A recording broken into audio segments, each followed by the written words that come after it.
Chapter 12, The Feeling. I need to ask you something. I approach the topic with the honesty is the best policy. Sure, what? Where do you see this going? I waved a hand between us. Where do I see us going, you mean? Well, Vazar let out a deep breath. I really don't know what the future will hold. All I know is that I like you, Hannah. Like really like you. I want us to spend some more time together and see where we end up. I could hear the need for my approval in his words. I feel a connection with you. I know my situation is not ideal, but let's not think that far ahead. Can we just enjoy being together today and deal with whatever comes next tomorrow? I nodded. I liked his theory. It was better than breaking it off now and being miserable. I don't think I could have handled it if he sent me off packing. We sat like that for a while, enjoying the electricity that was flowing between us. I imagined how it would be like if I could see him, if I could touch him. Would we be holding hands right now? Would we take our time and wander around the room looking at various pieces? Would we be sharing historical facts with one another? A group of tourists stopped in front of our bench and jolted me out of my thoughts. Shall we walk around the room for a bit? I got up to stretch my legs. Okay, maybe I could give you a personal tour of all the pieces here. That is if you are interested in history. I love history. Come on, tell me everything. I began walking to the left side of the vast space we were in. For the next few minutes we wandered from piece to piece, enjoying the facts written in the descriptions and on Google which astounded Vazar. He rejoiced in the internet's power and began peppering me with questions of modern-day life. Hannah, you haven't told me anything about yourself. Where do you live? He was right. I was so captivated in his life that I forgot to tell him anything about mine. I live in East London. That's about an hour and a bit from here. Have you been there? Whitechapel. I've certainly been there. His voice sounded hopeful. No, Seven Kings. It's a little further out. I haven't heard of it. When did you visit Whitechapel? I asked. Oh, it must have been years ago now. On one of my human-watching adventures. I remember all I saw were traders shouting about their wares. He let out a laugh as memories came flooding back to him. Do you have family? Vazar sounded eager to know more about me, so I told him. In the next hour that followed, I poured my heart out to the invisible soul, who not only was a great storyteller, but turned out to be an amazing listener as well. He made all the right sounds to reassure me that he was still there, and peppered my anecdotes with just the right questions. I felt our connection intensify and I felt liberated. I was brutally honest about my extended family, my parents and the lifestyle that was forced upon me. Vazar admitted that he never expected the modern world to be so restrictive, and I had to assure him it wasn't like that for the majority of people who lived in England.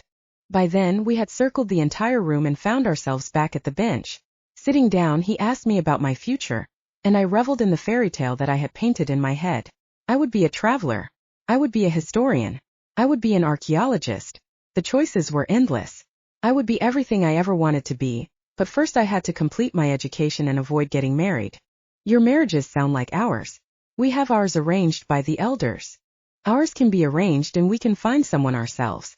I guess it depends on who your parents are. Mine would definitely have mine arranged. I frowned thinking about my poor cousin Fatima. Vazar's lips set in a tight line of disapproval, but he remained silent so I wouldn't know he was thinking about my marriage. It was getting late, and as I gathered my things to leave, a bittersweet emotion highlighted the fact that I didn't want to go. I wanted to stay and talk some more, but like yesterday, I had forgotten to eat and my stomach grumbled noisily. I'm sorry to have kept you. You must be hungry. Kind of. I keep forgetting to eat. I smiled sheepishly. I like your smile. He reached up and brushed the back of his fingers along my jaw. I gasped. I felt that. You were meant to. I've been so out of practice at making myself whole that it's difficult for me to materialize now. Give me some time to practice and I'll be whole again. He promised. Give you some time? Does that mean you want me to come back? I knew the answer but thought I'd try my hand at a little flirting. Of course I do, Hannah. I want you to stay and never leave. I feel connected to you. Do you feel the same way? I didn't have to think about the answer. It was a solid yes. Even though I knew this relationship was doomed from the start, I still wanted to believe that there was a chance. I wanted it to work and I wanted to keep talking to him. Come back tomorrow, he whispered. I'm not sure I can do tomorrow. I can't keep skipping out on school. Please do something. I'll be waiting for you. As I promised him I would try my best and turned to go, a butterfly soft kiss landed on the top of my head and currents of electricity shot down my body. I blushed. No one had ever kissed me so tenderly. Ever. Ignoring my negative feelings, I said my goodbyes and headed for the exit. On the journey home, I was floating on cloud 9 and couldn't stop smiling. My feet barely touched the pavement and I dreamily found my way across platforms, up and down staircases and finally out onto the pavement at 7 Kings Station. I had the best day in all my 18 years. It was only on the slow walk home that I wondered for the first time ever what he would look like. I could sense that he was tall, but the rest I couldn't make out. Why didn't I ask him? I wondered, annoyed at myself. As I turned the key in the lock to enter my house, a big commotion exploded from the kitchen, the result of which would keep me housebound for the next. Chapter 13, The Runaway. There she is. Ask her. Ask her. Uncle bellowed, storming out of the kitchen towards me. Uncle's face was blood red, full of rage, and he was spitting fire. Something serious must have happened, and by the looks of it, it was my fault. Hannah, where have you been? Dad's voice was strung tight. At school. Where else would I be? My lie was delivered with the confidence of a seasoned con artist. Where is Fatima? Uncle shouted in my face. I stepped back at the stench of digested tea hit my face. How do I know where she is? Because you planned this. You did. Uncle was raging and swearing as he stomped around circling me. His shark-like maneuvers did nothing to dampen my mood. I was still high from my encounter with Vazar. The imprint of his lips on my forehead was like a glowing beacon in this dark, ominous web Uncle was weaving. I have no idea what you are talking about, I protested. This. Uncle thrust a note into my hand. It was from Fatima. The note was simple. 2 lines only. It read, I cannot do this. I will not marry that man. What does this mean? I whispered, my eyes widening with realization. It means Fatima packed her stuff and left this morning. We woke up and she was gone. Gone. I repeated like a parrot. Gone. Left. You two are as thick as thieves. Surely you know where she went. You had a part in this. Uncle ranted. I sure as hell knew I didn't have a part in this. I had my own secrets to deal with. I didn't have the faintest idea that Fatima left. In fact, I thought she didn't have the guts to object to washing the dishes, let alone to getting married against her will. The walls were vibrating with the cries from Uncle and my parents, but I couldn't hear what they were saying. The blood was rushing between my ears, drowning out my surroundings. The implications of my cousin's disappearance were huge. I knew for a fact that Uncle couldn't care less about his daughter's welfare. He was raging because his daughter had defied him, and the community would know she had left out of desperation. The gossip that would ensue would travel up and down the country, from family to friend and back again. This was catastrophic for our family. This was the highest form of shame a daughter could bring on the family. Grabbing the banister, I crumpled down onto the last step at the bottom of the staircase. Fatima's note still clutched in my hand. Memories of Vazar's kiss faded from my head, and the afternoon glow had been extinguished with a cold wind that brought me sheer panic. I racked my brain for any ideas where she would go. She didn't have a boyfriend that I knew of, and I only knew a handful of her friends' names, but didn't know where any of them lived. I would be no help to the family whatsoever. With the elder generation in full-blown panic mode, they left me at the bottom of the steps and headed over to Uncle's house, where a search party was being put together. Prepare dinner for everyone and bring it over to us, Mama instructed as she hurriedly pulled on her coat and slammed the door behind her. I nodded meekly and remained at the bottom of the stairs until Amira returned home from school. Her face was set in stone. She knew all about the disappearance as gossip had already started to spread, and someone had told her on the walk home from school. Can you believe this? I waved the note at her. I thought Fatima would have told you about her plans. Do you have any idea where she is? None. I haven't spoken to her for the last 2 days. Last I heard she was going to go through with it all. I shook my head in disbelief. Does she even know what she's done? Amira shook her head as she imagined the outcome of these events. She must have tried to talk them out of it, but you know what Uncle is like. Maybe she thought she was better off alone than be trapped in a marriage like that. I reasoned. Is she willing to cut herself off from all of us? We are like her sisters. I don't get it. Why didn't she just refuse to get married? She hasn't cut herself off from us. She may get in contact with us later on when the dust settles. She's cut herself off from her barbaric dad. He deserves it. You don't think she got threatened with being taken to Pakistan? I wouldn't put it past these people. The disgust in Amara's voice was evident. Who knows? It makes you wonder, doesn't it? It's our life, but it's being run by our parents. I mean, don't we have feelings? Don't we have wishes? Dreams? I realized I was talking about myself. The negative feelings I had about my relationship with Vazar reared its head. There was no way my parents would ever accept the reality of who he was, If things worked between us, then I couldn't possibly admit what he was. Would my parents even believe in the jinn? They say they do, but it's a whole different ballgame when one is standing in front of you. Then again, if he didn't look like us as in human, then there was no telling what I would do. I decided to do some research online and see what I could find.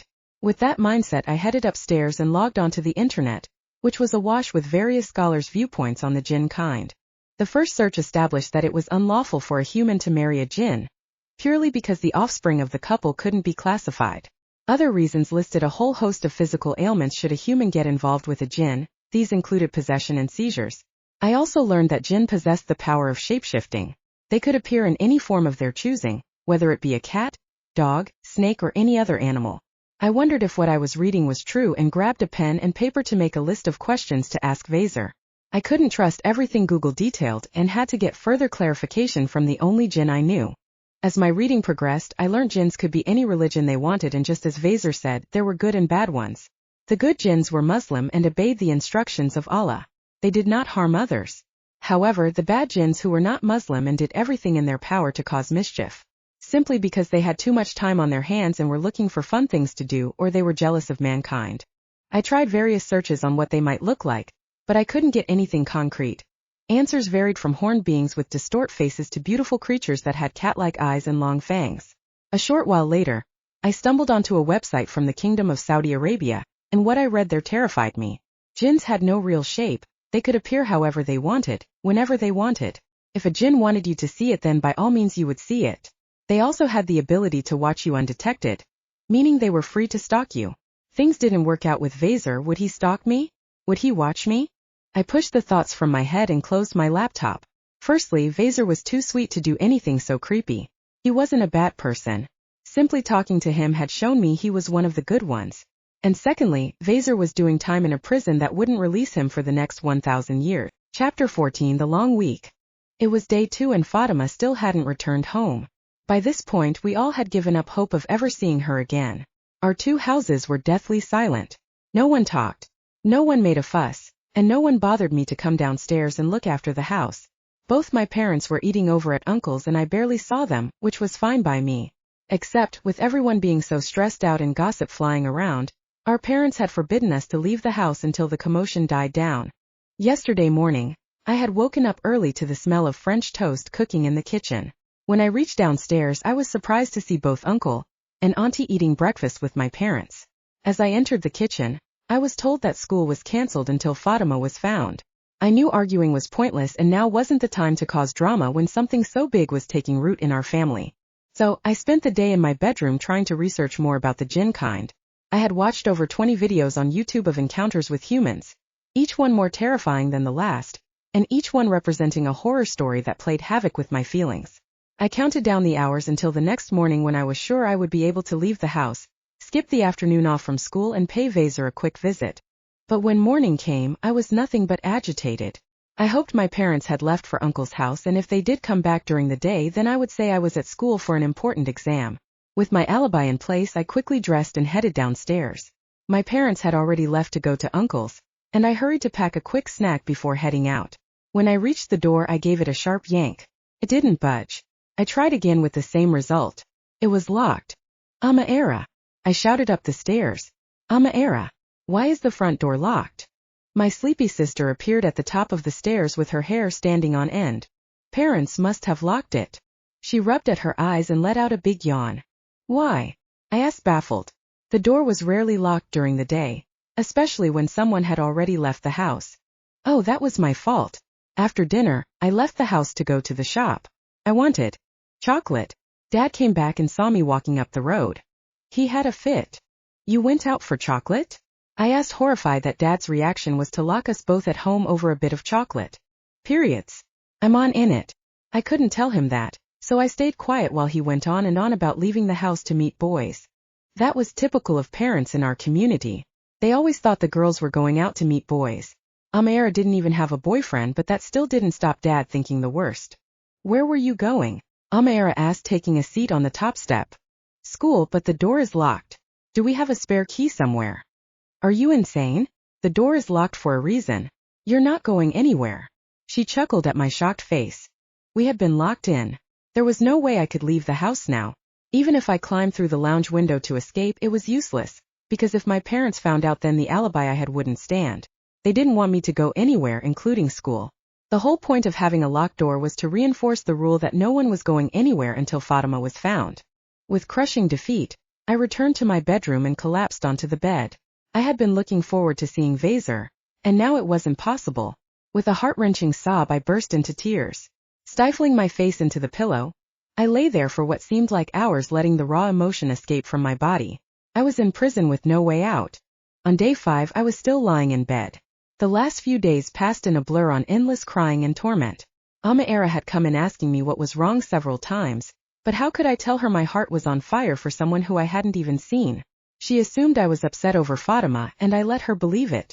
By mid-morning, Dad appeared at my door and asked me to go into town to buy him a new phone. He had dropped his in a puddle and it wasn't working anymore. The whole errand would take me a maximum time of 1 hour only. That wasn't enough time for me to make it to the museum and back. I didn't have the option to refuse, otherwise the lecture that would follow would be endless, and I didn't want my parents to ground me for another week. Grudgingly, I set off into town. It was a bright sunny day, the air was crisp after the rain we had the day before. Just as I turned the corner at the top of my street, I heard him. Hannah. His voice was like an angel whispering my name. I gasped and stood still. Was he here?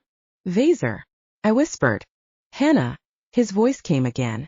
Are you here? I closed my eyes, hoping he had found a way to me. Silence. He wasn't there, and I felt the tears prick behind my eyelids. He was calling me. I had to go to him. The agony of the decision was torture.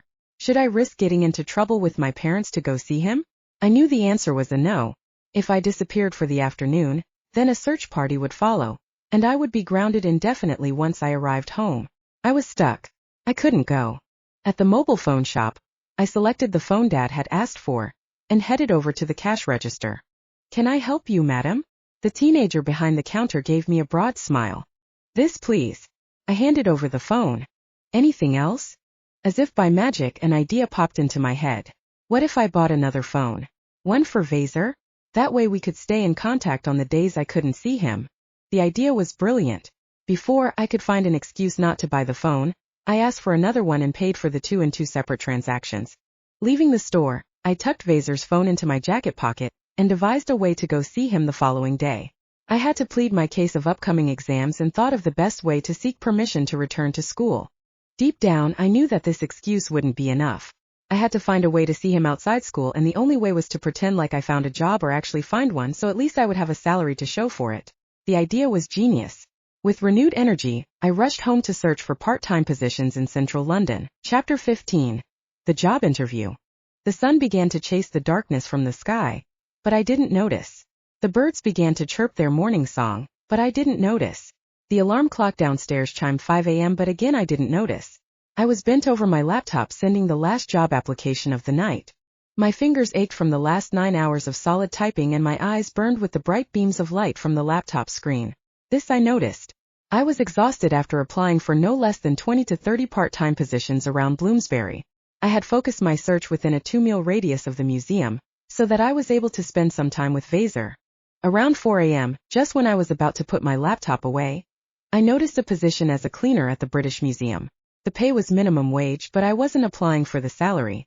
I would have done it for free if it meant spending more time with the man who I was fast becoming infatuated with. Although I had been housebound all week, it had given me ample opportunity to sort through my feelings. Every day felt like a year. There was no way for me to contact him to let him know I hadn't given up on him. I promised him I would be back soon, but now it was day 6 and I still hadn't returned. It killed me to know he was probably thinking I abandoned him. If I was lucky enough to secure this job, then I would be right by Vazar's side at the beginning of my shift, during it, and at closing time. I wouldn't have to worry about skipping any more school, or finding excuses to tell my parents. The job was ideal in every way, and I hurried to polish up my CV and fake some references to send over to them. I doubted the management would bother to ring the phone numbers I had listed for a couple of non-existent references, as it was an entry-level job that really required the basic of skills. With my application sent, I drifted off into a dreamless sleep and woke up around noon with Mama at my door. Shame on you. Sleeping so late. Get up. The house needs vacuuming. Through sleepy eyes I noticed Mama was in her coat, ready to go out. Where are you going? I asked. Auntie Samira, over on Moulton Street, said she might have seen Fatima last night. We are going over to the house where she might be hiding. For the first time in a week, I saw hope on Mama's face. Moulton Street? That's 10 minutes away. Why would Fatima hide out so close to home? She's probably in France by now. I grumbled, guessing this was a wild goose chase. A shoe landed on my wall and dropped down onto my pillow. Mama had missed. Get up. There is a phone call for you, she muttered as she walked back downstairs. Phone call. I called out, checking if I heard right. There was no answer except for the front door closing. Mama had left. Sliding my feet off the bed, I frowned at my mum's approach to life. There was a phone call for me, so shouldn't that be her opening line when entering my room? My mum was weird and I gave up trying to understand her. Coming downstairs, I could see the house phone was off the hook. We didn't have a cordless like many families in modern-day England. My dad believed that phone calls should be taken where everyone can hear, not in bedrooms which offered more privacy. Curious as to who was calling me, I placed the phone to my ear. Miss Samir. The crisp voice on the other end used my surname to address me. It sounded very formal. Yes. I willed for the lady to speak faster. Good morning, Miss Samir. I am calling from the British Museum. I received your application this morning, and would like to invite you for an interview. Oh. The surprise in my voice was evident. As her words sank in, a tremendous smile plastered itself over my face. I was wide awake now. Yes. Oh, thank you. The lady laughed and introduced herself as the head of housekeeping, Miss Saunders. The vacancy needed to be filled urgently as the last cleaning lady had slipped down the steps and broken her ankle only a few days ago. The position was temporary and needed someone who could start immediately. We arranged for an interview later that day and I hung up feeling elated. Immediately, I ran upstairs and pulled out Vazar's phone. Today was the day I would give it to him. I only hoped he would forgive my absence and accept the phone. In that moment, it occurred to me that he might not be able to physically use the phone, but with practice there was a chance he could, and then we could speak all the time. I jumped into the shower and began my preparations for the interview. By the time I was dressed, both my parents were home for lunch. Where do you think you are going? Dad appeared at my bedroom door. I have an interview, Dad. I just received the phone call today. I hoped he would be too preoccupied to ask me any more questions. No such luck. Interview? For what? At the museum. They are looking for a data entry clerk. I knew working as a cleaner wouldn't go down well with him. No. Now is not the right time for you to work. You have school. He wagged a finger in the air. Dad, I've been off school for a week now. I already missed a lot of schoolwork. This job will look great on my CV. And it's only a part-time position. Evenings and weekends? His eyebrows rose in disapproval. Yes. I won't be late back in the evening. No, Hannah. It's too dangerous for you to be gallivanting around town in the evening. My heart sank. Would he really forbid me from going? Who is working in the evening? Mama appeared on the landing and peered into my room. Mama, the lady who called earlier is offering me a really good job. It's part-time and it pays well. I stood nervously waiting for their approval. It pays? How much? Dad asked. She said we will discuss it at the interview. So let me go and find out all the details and we can discuss it over dinner. I made a move to leave the bedroom. Hannah, this is not a good, Dad started. Oh, what happened with Fatima? Did you find her? I swiftly changed the topic as I slid past them and down the stairs. No, it wasn't her, Mama answered as I grabbed my shoes and jacket from beside the front door. Oh, that's a shame. Okay, see you later. I called and walked out the door in my socks. Once safely outside, I pulled on my shoes and coat and briskly walked away from the house before my parents could stop me. I almost broke out into a sprint as I neared the top of the road. I was on my way. I was on my way to him after a painful separation that only someone in love could understand. Chapter 16: The Reunion.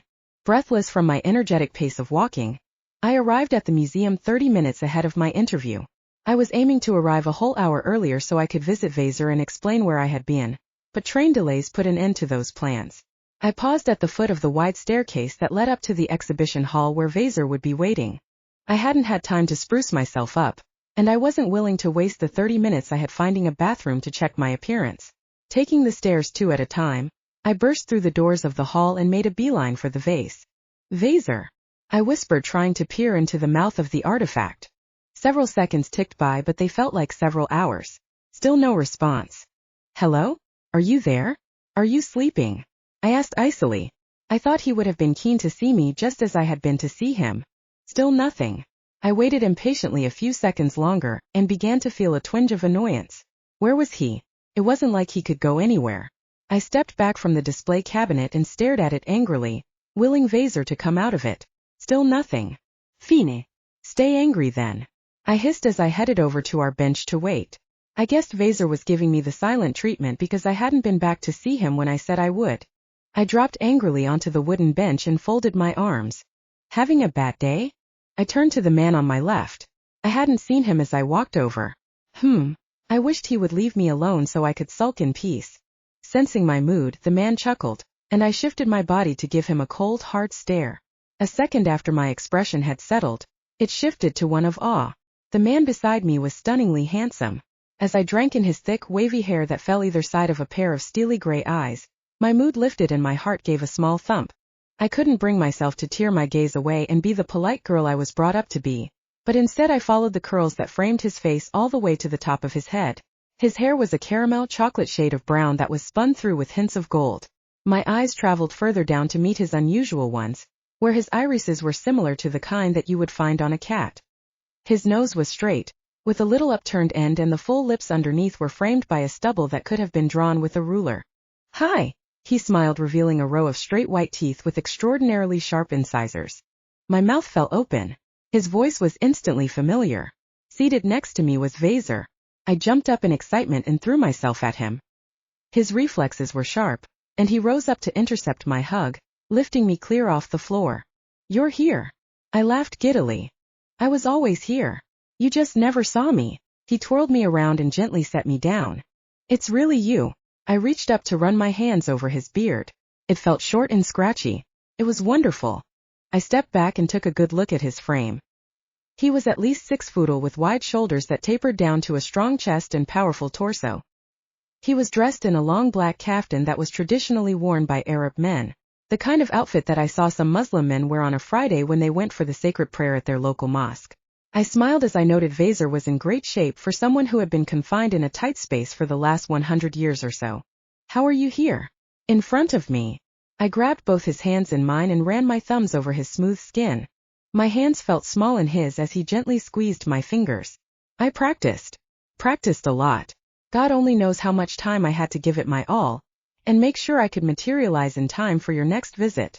"I'm sorry, I really did try to come sooner, but we had so much drama going on at home. It was difficult for me to get out." "It's okay, I knew you wouldn't leave me. I had a feeling that there must be something going on at home. You can tell me all about it now that you are here." "Yes, there is a lot to tell, but first I have to go do something." "You only just got here." Vazar's grip tightened around my hands. "I promise you I will come back. I need around 20 minutes or so. I managed to get an interview for a job to work here." "Do you know what that means?" I smiled at his excitedly. "You're planning to work here? At the museum?" I nodded, trying not to jump up and down. "That's great news. That means we will be able to see each other more often." Vazar swept me up in another hug. Okay, I need to go." I laughed, pushing his shoulders away. Reluctantly he let me go, and I remembered the phone I had for him. "Here." I removed the smartphone from its box and handed it over to Vazar. "This is a phone. We use it to call each other and send messages. Figure out how to use it while I'm away, and then I can show you how to message me when I'm not here." Vazar turned the phone around and around, not sure which way to hold it correctly. I smiled and switched the device on. "Oh, this is incredible," he breathed as the lights flashed a welcome sign before him. Just like an excited schoolboy, he sat down and took the time to discover his new toy. Smiling like a proud mom, I kissed the top of his head and hurried out of the room to find Miss Saunders. Getting this job had just become the most important thing on the Chapter 17, The Closeness. An exhilarating 30 minutes later, I was weaving my way through crowds of tourists on a mission to get back to Vazar's exhibition hall. I had some exciting news and I was bursting to tell him. I couldn't contain the glee from spreading all over my face, and just as his eyes met mine, he knew that I had been given the job. "Congratulations, baby." He swooped down to lift me into a giant hug. "Thank you. I can't believe it. I got my first ever job." I laughed, allowing the waves of happiness to carry me away. I was acutely aware that in all my teenage years, I had never expressed my joyful emotions to this extent. I couldn't remember a time when I received such good news that made me want to dance around the room with the same euphoric feeling that was currently bubbling up inside me. Miss Saunders was a brisk, No nonsense lady who needed someone to start by tomorrow. She mentioned that it was a mundane job which offered no room for growth, and no opportunities for any kind of excitement. Eagerly, I accepted her terms and conditions as the only excitement I needed was standing right in front of me. This job meant that I could spend ample time with Vazar. I am so happy for you. Vazar gently lowered me back to the ground and took my hands in his. This job means everything to me. I can see you all the time now. Maybe every day. Miss Saunders, the lady who will be my supervisor, says that she will let me know the days I am working tomorrow. I think she needs to go over the schedule before giving me my hours. That's amazing. It gives us a chance to get to know each other better. Vazar let go of my hands and cupped my face. His eyes met mine and my heart skipped a beat. Lowering his face, his soft lips met mine in a warm kiss that sent my heartbeat into overdrive. I had never been kissed before. Ever. The moment lasted a few seconds, and I felt the blood rush to my head. I smiled shyly up at him and he pulled me close for a long hug. Resting my head against his shoulder, I could feel the warmth radiate from his chest. His heartbeat was strong, and for once in my life I felt entirely safe. Nothing could hurt me in his embrace. I want to try something. Will you keep an open mind? He asked. Pulling away, I looked up at him. Try what? I want to take you home. Inside there. He gestured to the vase. Inside the vase? Yeah. Shall we try? How on earth am I going to fit in there? The shock was evident in my voice. Just like I fit. Shall we try? He asked again. I don't know. What if I can't get back out? If I can get you in, then I can certainly get you out, he assured me. I hesitated. On one hand, I did want to go with him. I trusted him completely. But on the other hand, I was scared. I was human and not made of the same elements as him. What makes you so sure it will work? Well, I have been practicing all week to get my powers back and I think I can manage. He looked around the room and pulled me behind a large wooden shelving unit. Take a deep breath, okay? Wait, hold on. Let me just think about it. My hands shook as I wrung them together. Hey, it's okay. There's nothing to worry about. Let's see if it works. He stepped forward and put both arms around my shoulders, drawing me close. You might feel lightheaded. So keep your eyes closed, okay? I nodded and took a deep breath. A second or two later, I felt the room begin to spin. I closed my eyes and waited. The air around me shuddered. Oh, hold on. Vazar released me and I opened my eyes.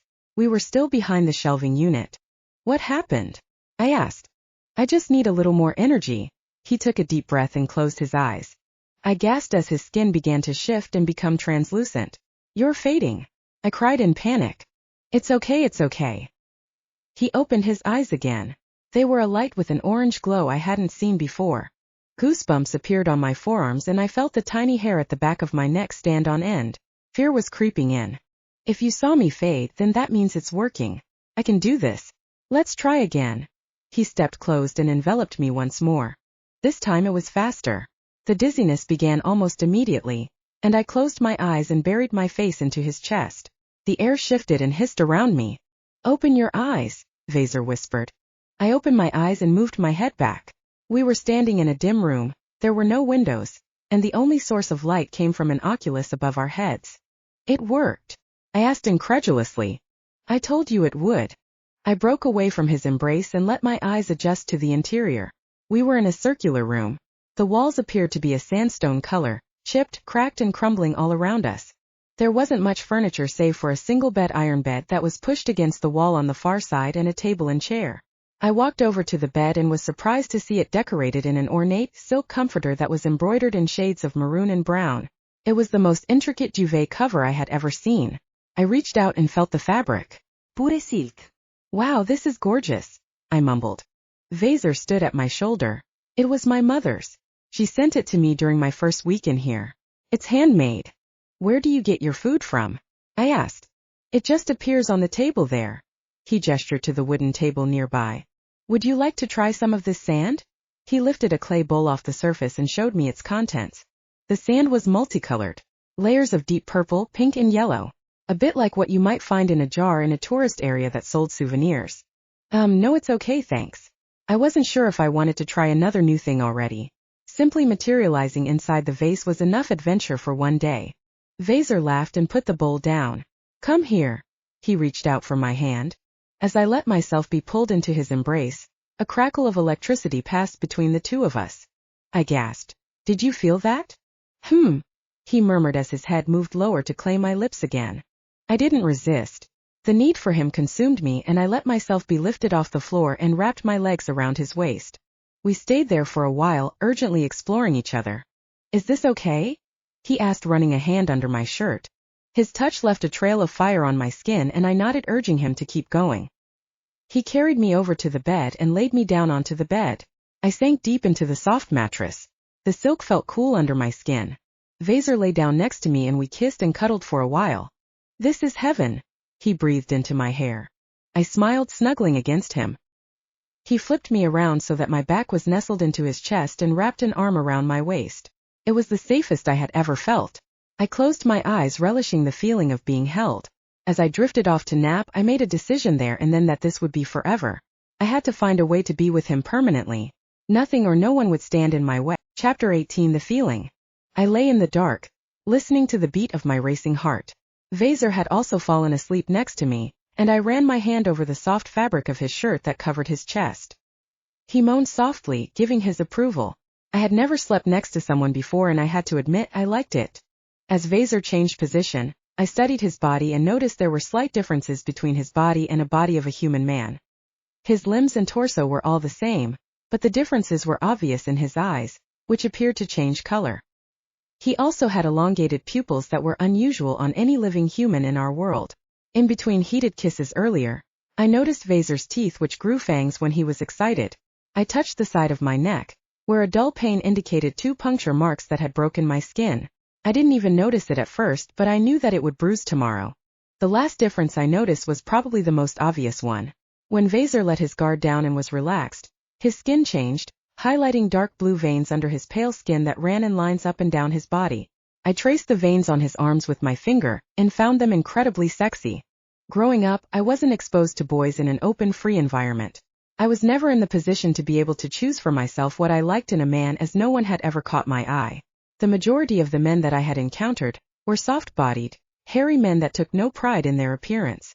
Even the boys at school were just that, boys, whereas I needed a young man. My afternoon with Vazar had enlightened me. Not only was he the first person I kissed, but he had also empowered me into being the person I wanted to be.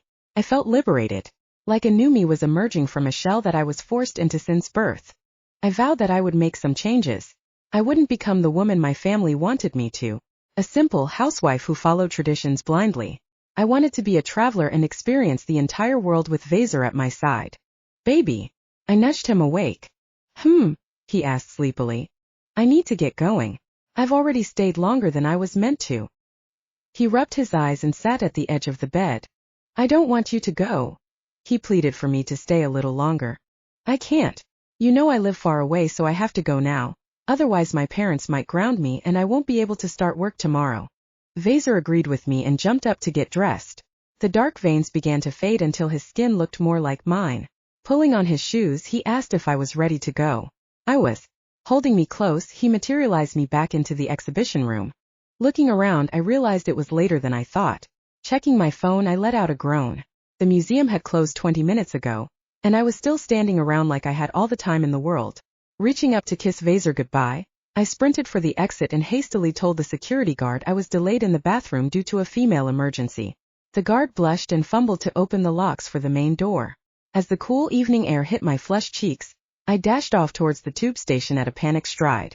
I had to think of a plausible excuse as to why I would be home so late. No doubt parents would be frantic by now, causing a scene at home with my sister as the victim of their rage. Thankfully, rush hour was well and truly over for the evening, and the public transport system was empty, resulting in the trains leaving the stations faster, which meant I got home a few minutes earlier than I had predicted. Turning the key in the lock, I braced for an onslaught of questions, but they never came. The house was quiet. I tiptoed around the house and realized it was empty. Fishing in my bag for my phone, I checked the messages and found a text from Amira. They had left the house a couple of hours ago to go to some distant relative's house for a visit, and would be back around 9:30 p.m. That was in 3 minutes. I dashed up the stairs, stripping my clothes along the way. Crashing through my bedroom door, I threw my bag and clothes in the corner and pulled on my pajamas. Just as I slipped my woolly socks over my feet, the front door opened, and I heard the chatter of my parents. Sprinting into the bathroom, I gently closed the door behind me and scrubbed my face clean of the smeared makeup that remained after my illicit encounter with Vazar.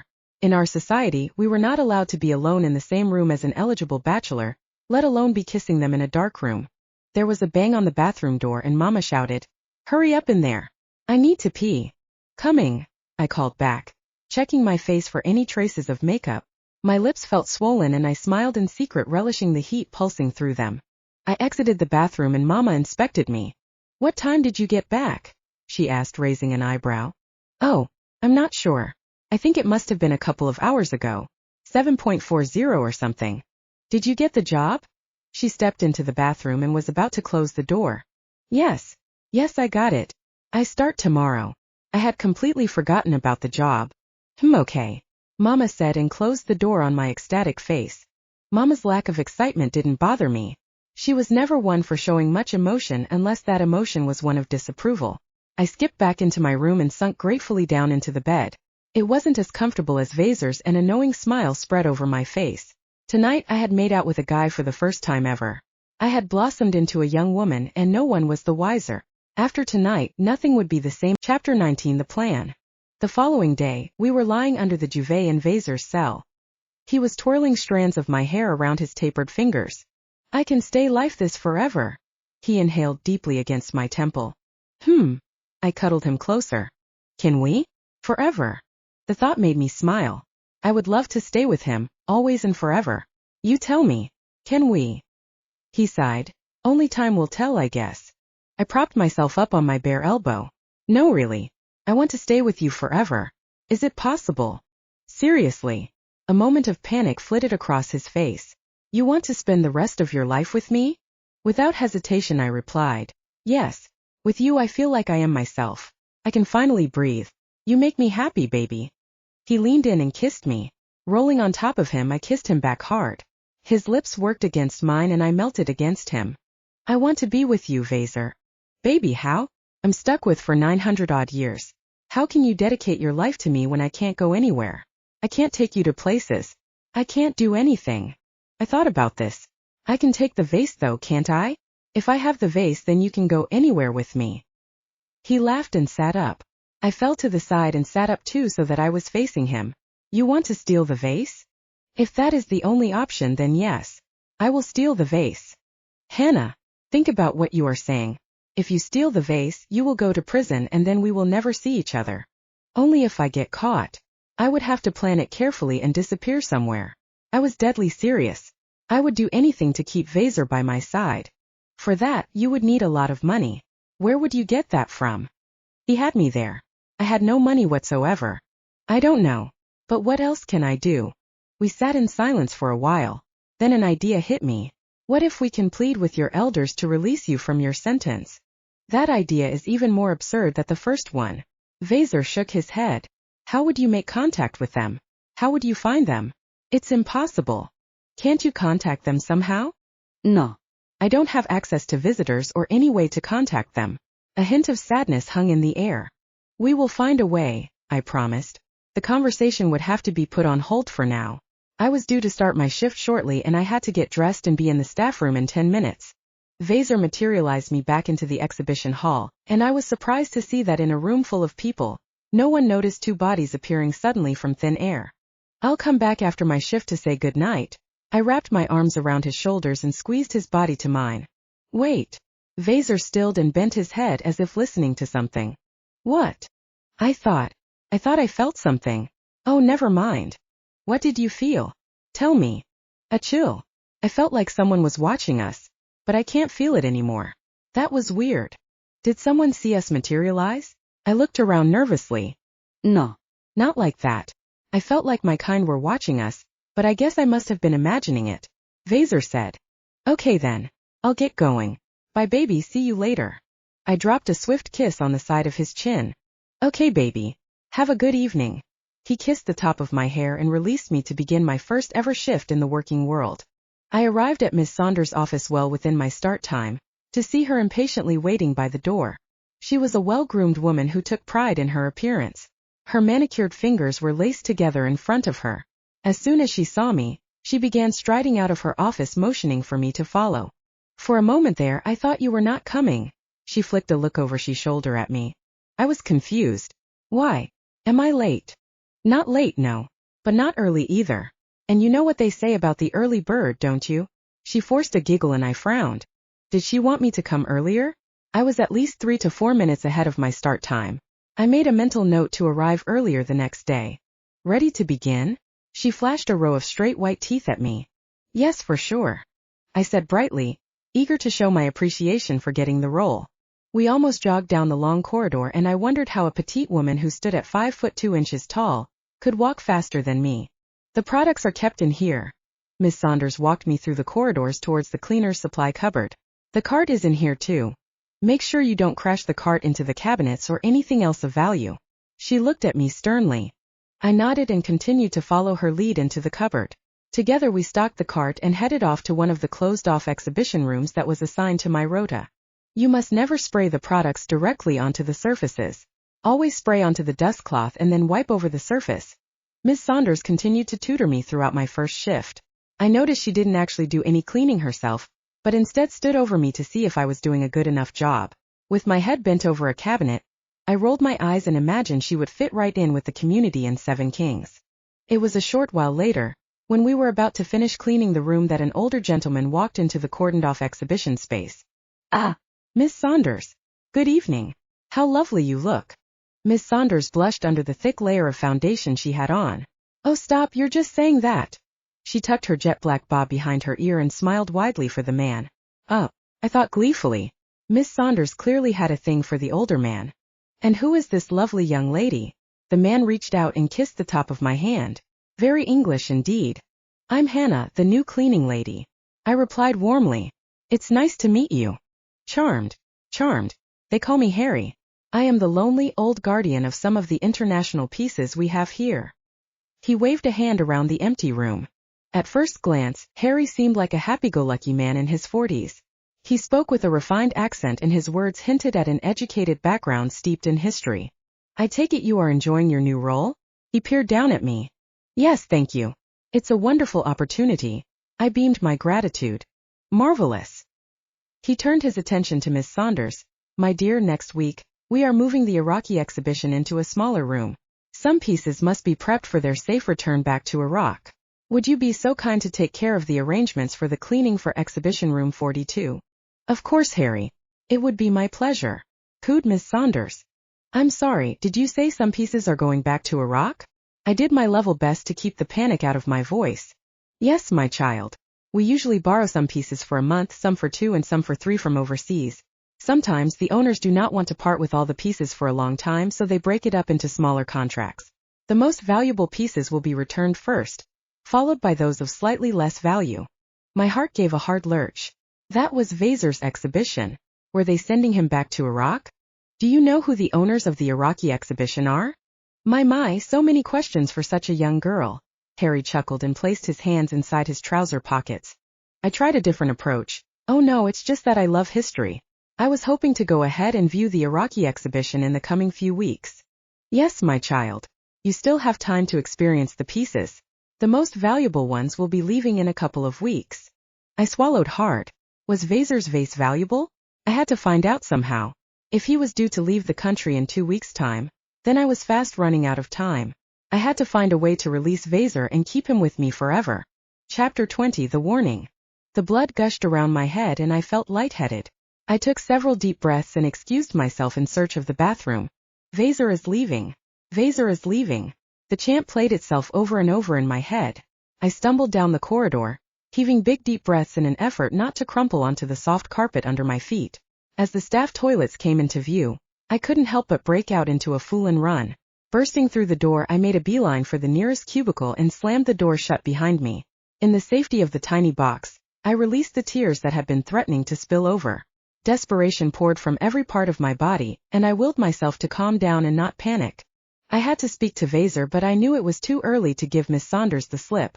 I had to hold it together and complete my shift before I could formulate a plan. Vazar. Something was wrong. I could feel it. My senses stood to attention, waiting for a commotion of sorts.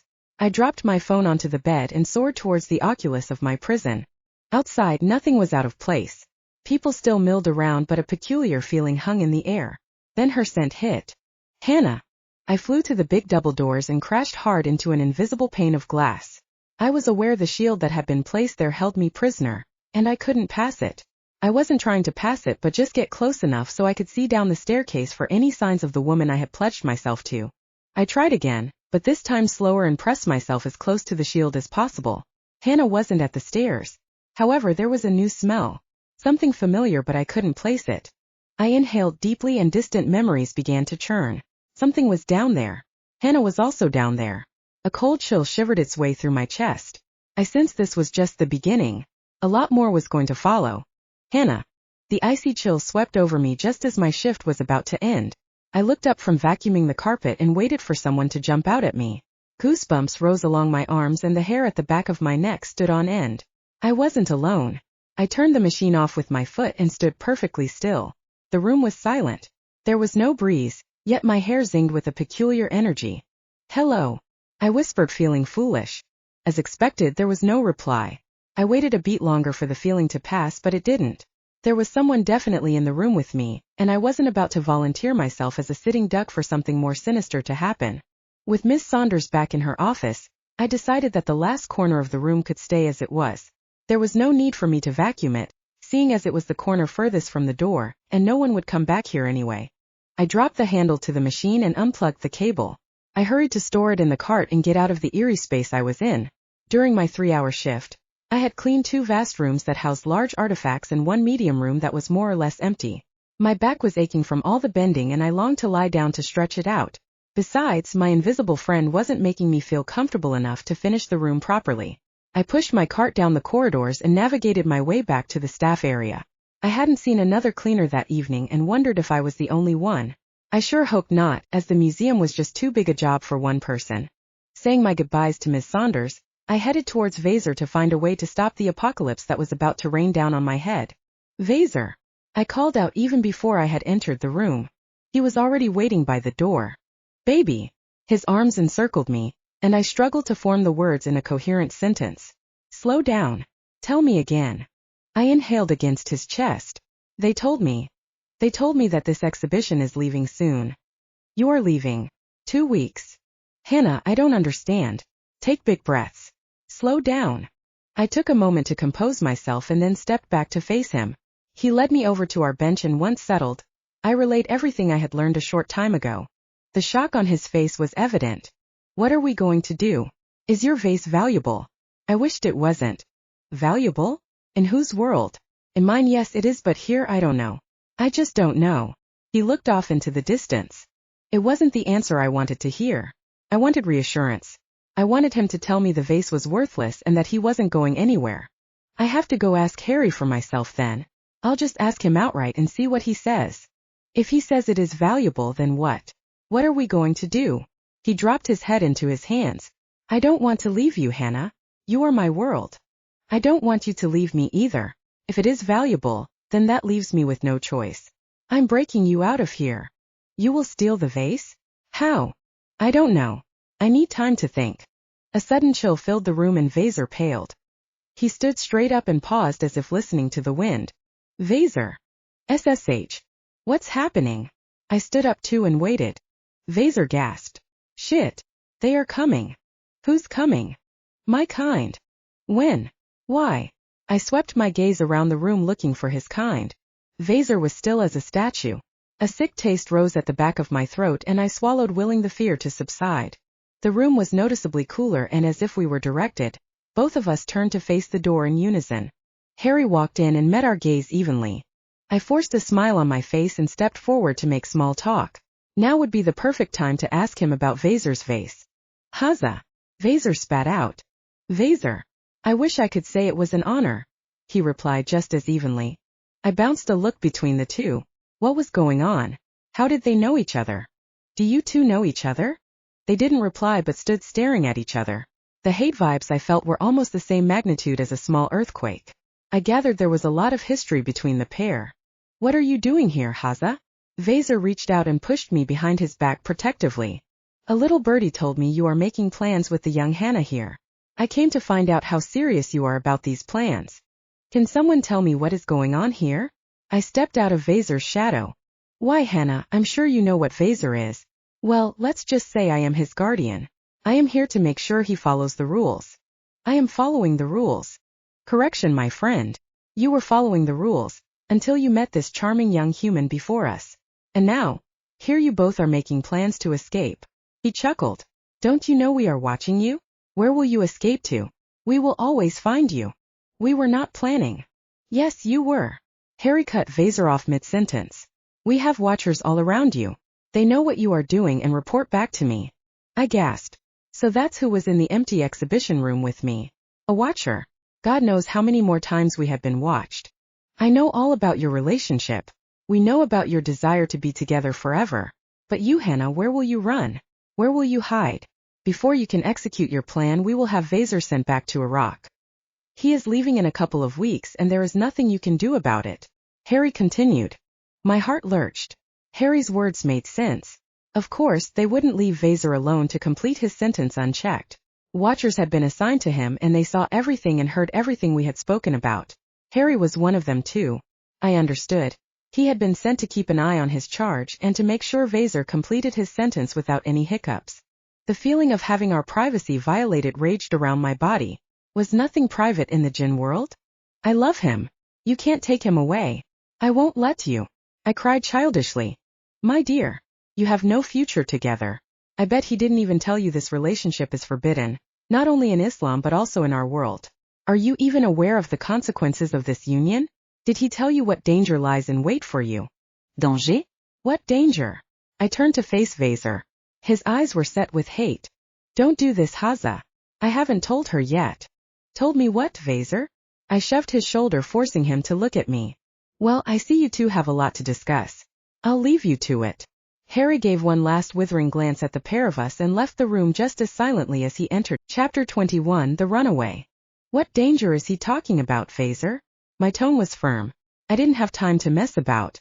I didn't want to tell you straight away. We had other things to discuss, but... Vazar faltered. But what? Our relationship is still new.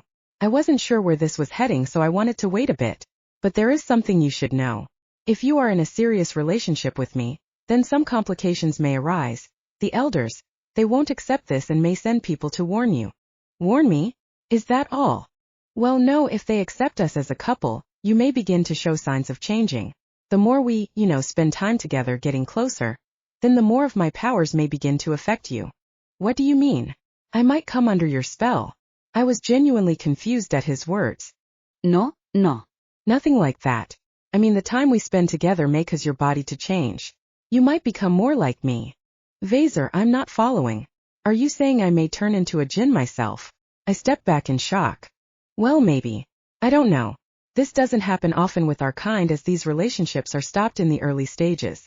However, I do see a future for us, and the more I materialize you, the more time you spend around me, then you might notice some changes in your abilities. Just keep an eye out for this, okay? When would I become entirely like you? I wasn't sure if I wanted to know the answer. Well, that won't happen with us. We are still a new couple, so we have plenty of time to get there. But in the most extreme cases, it has been known that if a female gets pregnant, then they transition into one of us permanently.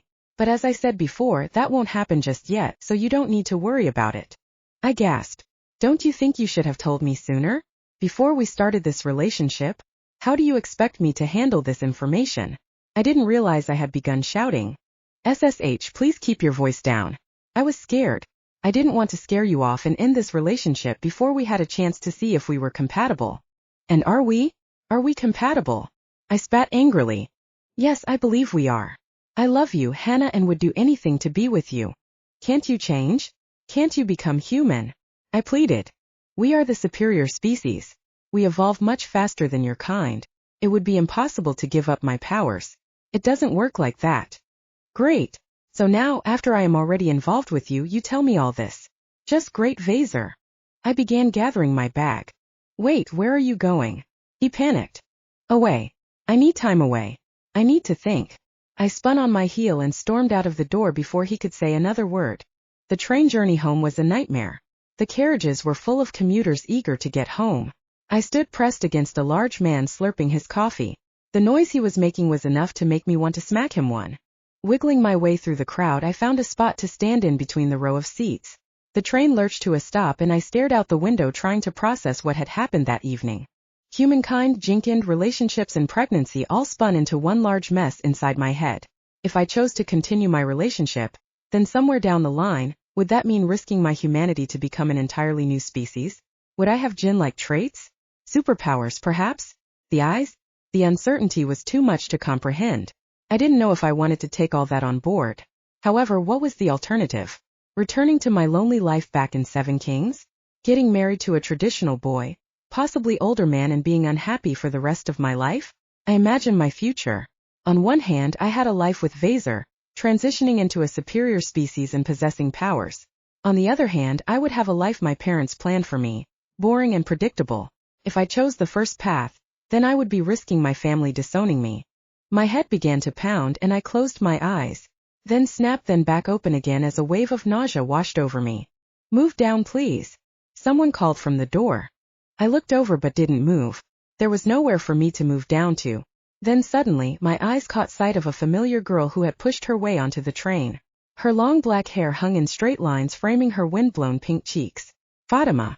I stood rooted to the spot. It was Fatima. I hadn't seen her since the night of her wedding announcement, and now, here she was on a packed train with me. I couldn't let this opportunity go and shouldered my way through the crowd towards her. Fatima. I grabbed her elbow. Hannah. Her face paled and she looked like a deer caught in headlights. Everyone is going mental looking for you. I'm sorry. Please don't tell them you saw me. She begged, grabbing my hand. Where have you been? I hissed. I couldn't do it, Han. I just couldn't. That night they wouldn't listen to me. I begged them not to get me married to that man, but they wouldn't have it any other way. I had no choice but to leave. Fat, angry tears spilled down her cheeks. Where did you go? What are you doing? The urgency in my voice rose above the screeching of the train brakes. Don't make me tell you, please. I can't put you in that position. But know that I am okay. She pleaded. Fatima, I need to know. Everyone is so worried about you. Think of your mother. My mother is weak. She would stand back and allow me to sign my life away. What would you do if you were me? She hiccuped through her tears and wiped a sleeve under her nose. I knew what she meant. Her reason for leaving was on par with my thoughts regarding a future with Vazar. Wasn't I weighing up the pros and cons myself? I realized I was in no position to judge my cousin. I would stand by her and do whatever I could to help her. You're right. I would probably do the same. Are you okay? Are you happy? Is there a way I can contact you? Fatima shook her head. I think it's best we don't see each other. No, please. Don't do this. I promise I won't tell anyone I saw you. But don't do this to me. We are like sisters. She saw the tears form in my eyes and reluctantly agreed. Okay. But please, I am begging you, don't tell anyone you saw me. I nodded and then saved her new number into my phone under an alias. Hugging her goodbye, I weaved through the crowd to exit the train. If any more surprises came my way today, I may just head to the airport now and never look back. Chapter 22, The First Step. That night I tossed and turned. The nightmares wouldn't allow me to sleep peacefully. I dreamt about being a fugitive, on the run with Vazar and being chased by unseen shadows that hounded us. I woke up at 5 a.m., covered in sweat and breathing hard. Felt so real. My arms prickled with goosebumps and I knew I wouldn't be able to sleep again. Deciding to take advantage of the bathroom being empty at this time, I pulled myself out of bed and went to get ready for the day ahead. At breakfast, I thought it wise to approach the topic of marriage with my parents and see what they thought of the situation. Good morning, Mama. I greeted her as soon as she walked into the kitchen. She was surprised to see me up so early, dressed and ready for school. Why are you up so early? I couldn't sleep. I guess I must have been tired from my first shift at work last night. Did you make tea? I poured her a cup and sat down opposite her. Mama, has there been any news on Fatima? Fatima? No, nothing. She's been missing a week now. Her poor parents are beside themselves with worry, and this woman is off enjoying herself.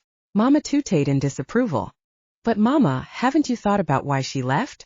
She didn't want to get married to that man. That is not for her to decide. Do you think I wanted to get married to your dad? No. But look at me now. I have everything I need. Mama sipped her tea and tried to end the conversation. Would you get me married to an older man? What is all this questioning? You are still young. 18 now, so you still have time. I'm going to be 19 next month, Mama. So, would you marry me off to an older man? I pushed. If he was settled and had a good job, then why not?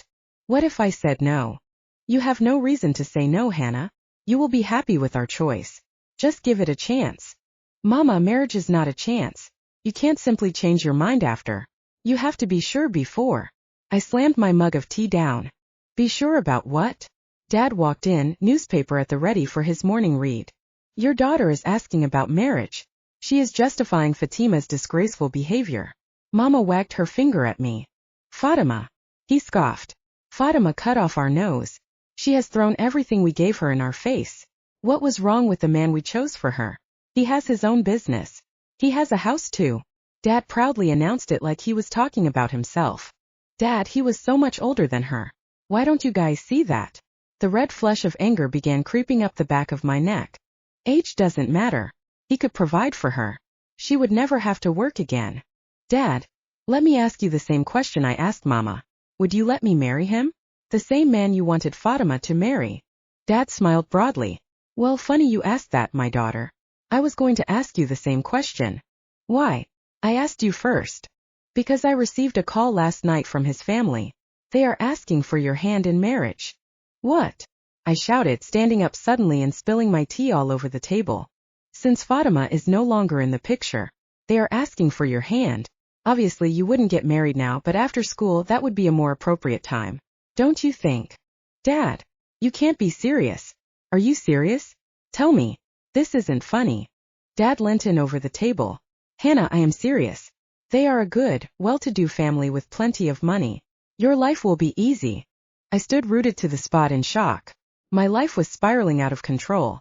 According to Dad's calculations, he would be looking to arrange the marriage after I finished school.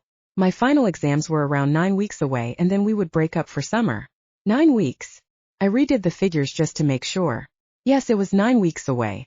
Somehow I managed to find my voice. Mama, Dad, please listen to me. I do not want to get married just yet. Especially to an older man. I won't do it. You need to tell them no. I will do no such thing. Dad huffed. The proposal is perfectly suitable for you. This is the way our family has done it for generations. The parents decide what is good for you. You are too young to know what's good for you. Then I am too young to get married. Do you want me to run away too? A hard slap landed on my cheek. How dare you even threaten us, Hannah? Mama tundered. This topic is closed for discussion. We know what is best for you and let's just leave it at that. With hot tears streaming down my face, I ran towards the front door. The walk to school was fast. Thoughts and ideas ran amok inside my head. It was as if a tornado had taken root inside me. I weighed up everything that had been said in the kitchen and decided Fatima was right in what she had to do. It was our life, not our parents'. We had to do what we had to do and live with the consequences. And what I had to do was leave my parents' house. The other thing I had to do was take Vazar with me. By the time the school day ended, I had a plan in place. The first step would be executed on my walk home from school when I was alone, and no one was looking over my shoulder. Saying goodbye to Anna at the school gates, I briskly walked towards the main road and opened the internet browser on my phone. After a quick search, several pottery companies popped up, and I made a mental note of their locations and then dialed. Good afternoon, Sunnyside Pottery Shop. How can I help you? A polite voice came over the line. Hi. I wanted to ask if you make custom vases. Yes, we do, however, we would need pictures or a sketch of it first. Sure, that's no problem. I can get you pictures. How long does it take to make? Well, that depends on the size. Usually a week or two. Oh, that was longer than I expected. I thanked the lady and hung up the phone. By the time I reached home, I had spoken to several other places and decided who my unwitting accomplice would be. Now I had to let Vazar know the plan. Chapter 23, the second step. Hannah, my love, you're here.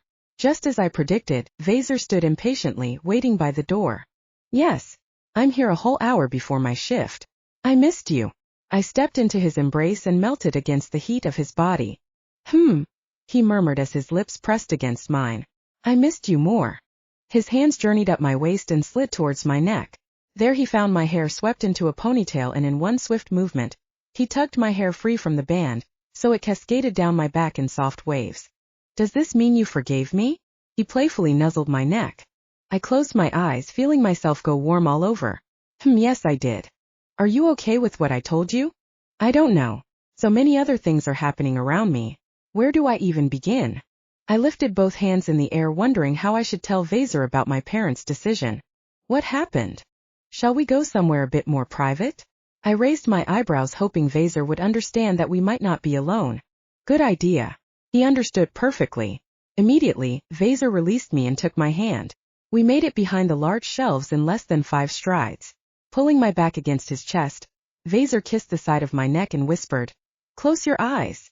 The air shifted around us and my ears popped. I knew we had arrived inside his vase when the light behind my eyelids vanished.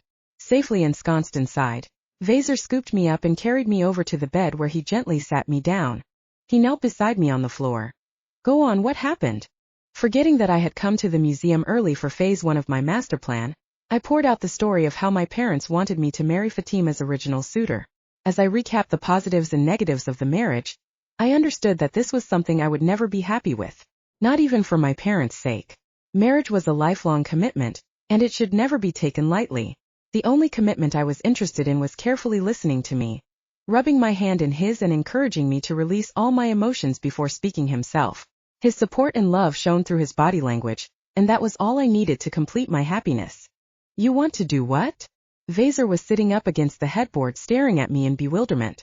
It was a good while later that I had just explained my master plan to him, and his eyes got wider with each revelation. It will work. I just need to get some money together and then we will be fine. Wait, explain the plan to me again. Then we can talk about the money. I took a deep breath and faced him. Right, so I need to take pictures of the vase. Then by next week I will have a replica made. As soon as it is ready, I can replace the fake with the original. Then you and I will disappear and live happily ever after. Hannah, it isn't as simple as that. There are so many obstacles in the way. Firstly, my vase is in a glass cabinet. Do you know how to open the cabinet? Also, there are 1,000 cameras all over the museum. How will you get past those? Yes, I am aware about the cameras. That isn't a big deal. I'll make friends with the nighttime security and find a way to delete all the footage. What about opening the cabinet? I don't know how to do that. It can't be that hard, can it?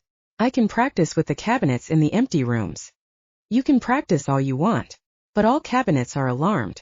How will you turn that off? I don't know. I raised my voice in frustration. Why are you being so negative? Baby, I am not being negative. I am being realistic. This plan has many faults that will get you caught. What should I do then? Sit back and wave to you as you leave for Iraq. I crossed my arms. Let me think. Maybe I can find a way to improve on your plan. Vazar ran a thumb over my bottom lip. I love it when you pout. I didn't realize I had been sulking. Does that mean we are doing it? We are finding a way to get you out of here. If we do this, then it has to be done in a smart way. We already know we are being watched. And with Harry lurking about, the risks have magnified. That only means I have a lot of groundwork to cover. I should get going now, as I have to research the whole museum and don't have much time to do it. Where will you start from? Vazar pulled me out of bed and swept a strand of my hair off my face. The security room. I'll find out who cleans it and maybe ask if I can swap rooms or something. If that doesn't work, then I'll make friends with security. Don't ask to swap rooms. Vazar cried. That will only call attention to yourself. You need to be smart about this. Go gather as much information as you can, and I will make a list of things for you to research for me. Sounds good. I nodded, relieved that we were both on the same page. Baby, just one more thing. Remember not to mention any of this out in the exhibition hall. There might be watchers around who are listening. Even the people you talk to, try not to ask obvious questions. Some of these watchers are so good at their jobs that even I don't know they are there. So anything you need to say to me, call me or say it in here. No one can get in here without me knowing. I agreed with Vazar. We had to be careful now that Harry was onto us. With the first steps of the plan in place, I left the exhibition hall like a woman on a mission. It was somewhere around 9:30 p.m. when I left 7 Kings Station and walked the pavement that ran past the fried chicken shops. My head was full of plans, information and details that I had learned during my shift. I didn't even notice the group of boys that stood, laughing and jeering, outside one of the shops. Just a short while earlier on the train, I had implemented the next step of the plan and sent my chosen pottery maker the pictures of the vase. The images were from all angles, taken up close as well as from a distance. Vazar had given me the rough dimensions of the vase and I sent that too. The vase had to look as authentic as possible to buy me time to escape London. The pottery maker had asked why I wanted a replica made and I had to think fast on my feet. I hadn't prepared an answer for that but said the first thing that came to mind. I told him it was a gift from my mother who had broken the original a few months earlier. Satisfied with my answer, the potter tooted knowingly and promised me the vase would be completed in 5 days. That was enough time for me to organize the other details of the plan. We still had to talk about the money issue, but I had decided we would live somewhere in England near one of the portals to the Jumana. That way we would be close enough to travel between both worlds should the need arise. Hey cutie! I looked up at one of the boys who broke away from the group outside the fried chicken shop. Come here, where are you going? He called. I ignored him and kept moving. I was almost past the group when his friends joined and blocked my path. Are you hungry? Come eat with us. The other laughed. I sidestepped around them and they followed to block my path. Leave me alone. I muttered. Why? Come hang out with us. We don't bite. I was forced to stand still while they stood their ground. Panic set in and I tried to control my breathing. This is why my parents didn't want me outside after dark. There were just too many boys looking for trouble. As the group continued shouting out their taunts, my belly stirred with something I didn't recognize. The butterflies churned around until the feeling intensified and rose to fill my entire body. Come on, sweetie. You think you're too good for us, do you? The larger boy of the pack called. Just leave me alone. I shouted as I turned around and headed back the way I came. Suddenly a hand grabbed my arm and yanked me back. The butterflies turned hot inside my belly, and I felt the heat rise all the way up to my eyes. Burning with rage, I whipped around and faced them. The larger boy gasped and stepped back. The boys felt silent as my face contorted with fury. Yo, what's wrong with her eyes? The larger boy called to his friends. Bounce, mate. The boys retreated but my rage was still going. Leave me alone before I destroy you. Shit. What the hell is that? Did you hear it? One of them shouted at his friend. I heard it. Who said it? The other replied. I said it, you piece of shit. The words were forming in my mind as I thought them. My lips were still but somehow I gathered they could hear me. Who said it? The larger boy screamed. I experimented. Look at me, you fat bastard. Look. The larger boy turned to look at me and his body quivered. You can hear me, can't you? He nodded. Your eyes are on fire. His thoughts now reached me. I gasped. He could hear me just as I could hear him. None of us were speaking, yet we were both communicating. You need to leave. Do you understand me? I pushed. He nodded again and stepped back. Yes, I'm going. The boys grabbed each other and took off at full sprint down the road. Watching them go, I unclenched my fists and slowed my breathing. What had just happened? I turned to face the shop window. My reflection stood as still as I did. I stepped closer and saw what the boys had seen. My eyes were aflame, burning with rage. I blinked and blinked again. Then the flames vanished. My hazel eyes returned to normal. My hair was blowing in the breeze and I remembered I hadn't been wearing my hijab since that afternoon. Tying up my hair, I tucked it inside the headscarf I pulled out from my bag. Looking more like my old self, I turned in the direction of home. The rest of the walk home was a blur. My mind had shut down and my body was on autopilot. Letting myself into the house, I went straight up to my bedroom and lay down fully clothed into bed. Before I knew it, it was